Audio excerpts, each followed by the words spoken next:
Good morning, guys. It is about 9:30. I'm headed out to U-Haul, pick up a trailer, and I'm going to go over to Wesley Chapel, pick up Mom's desk, run by here because I've got a whole bunch of food that they forgot to take over there, so I'll run it over there, and it's frozen. I don't want to take it right now.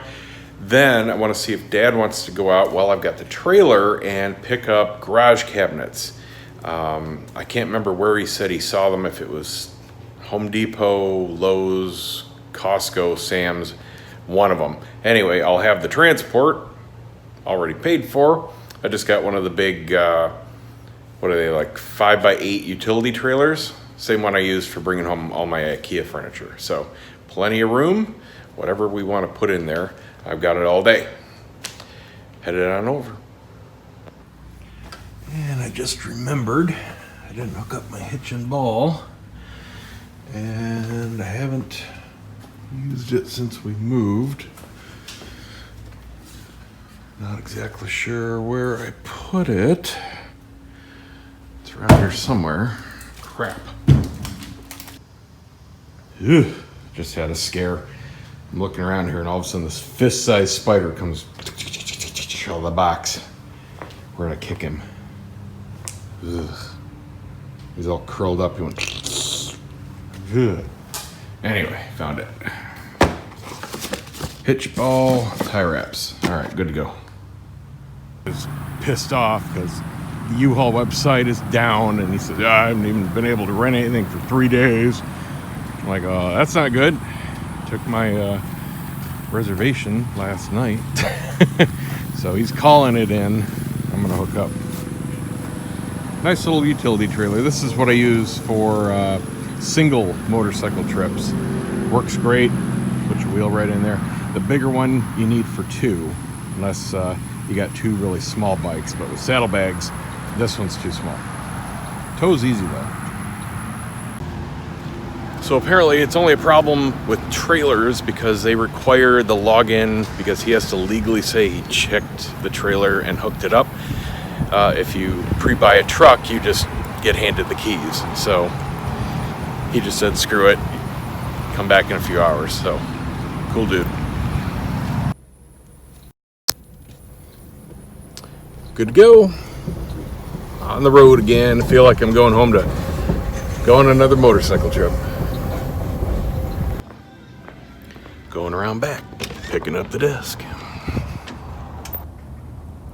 Strapped up, ready to go. It's a beautiful desk. Solid wood, really nice, high quality, full travel drawers, writing spot there, full depth drawers. All right, let's go deliver, set the room up. Well, we got the trailer, 3 6-foot steel racks for the garage. This room's starting to get arranged. Gotta get Dad's stuff out of here. This is for his big cabinet, and there's a whole bunch more in the other room. And the TV is gonna mount on the wall right there. Chair will be in whenever. That's not holding anything up. She's gonna get a sleeper sofa in here. So it'll be an extra guest room and a comfy sofa for watching TV. Ooh, it's hot. Okay, went to Sam's, brought back 3 steel shelf units, got back. Patio furniture got dropped off, just finished assembling that, moving it to the back. Now I'm gonna go drop off the trailer, come back and finish some more switches and dimmers. I got halfway through doing their outside circuits. All right, so I'm back, finishing up some more wiring. Step 1 is to attach these neutral pigtails to the neutral bundle. If your house doesn't have neutrals run, which a lot of modern ones don't, to the stock switches. This is part of the 3-way, and this goes to another switch over in the hallway to control, yeah, just this light here. Maybe that one too, I don't know, the entry lights. So I'll be doing that one in a bit. And these are 2 single poles. First one is the porch, second one is the outside garage. So I've run these neutrals, one for each, because these Levitons do require a neutral. Lutron do not. Another advantage there. Just a quicker install. Anyway, all I did is, and that one is not in there. Sometimes it's really tough adding 3 wires to an existing loom. Make sure they're tight, because that can be a, hey, why isn't my switch working moment. Anyway, just put that in there. So I already identified what my hot leads are, and they're coming out here.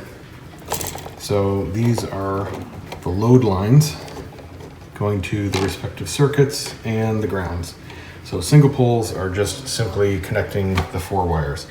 3 ways, you have to disassemble both ends to see which one has the load coming out of it that's going directly to the light, and which one has the hot coming in. That will be, okay, here's the thing. These Leviton switches are really specific.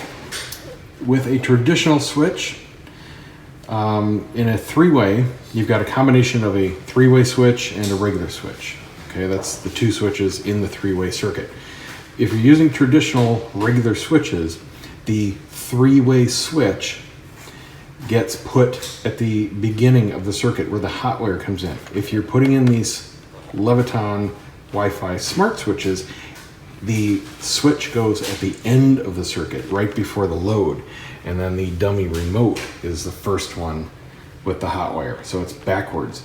And I figured out the reason why I was having such a nightmare with this 4-way circuit. These have very deceptive marketing. They say that these switches here work in a 3-way and up to 4 locations with the remotes. So I took that to mean I can put multiple remotes in to control a circuit. So that would be exactly like the Lutron. You have one switch controlling everything, it doesn't matter how many way, and then you just add remotes. So that's how I did the 4-way in my back patio. Not so at all with this. They're not true remotes. They're just regular dumb switches. They're wired in. Lutron are true remotes. They're wireless. You just happen to mount them to the wall and make them look like a switch. Leviton's remotes there's nothing remote about them. They're just regular dumb switches that tie back into this one Wi-Fi. So the problem is these do not work with 4-way. They are limited to single pole and 3-way only.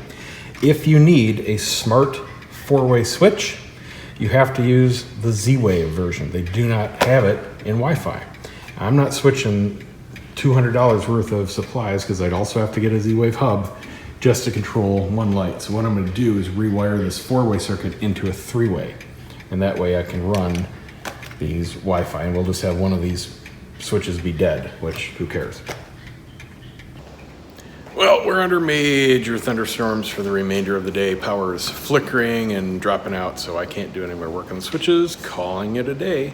I won't be back here for another 2 days. Tomorrow, pavers start and should be wrapped up by Saturday. So I got to catch up on some work, and I'll be doing stuff back at my place tomorrow.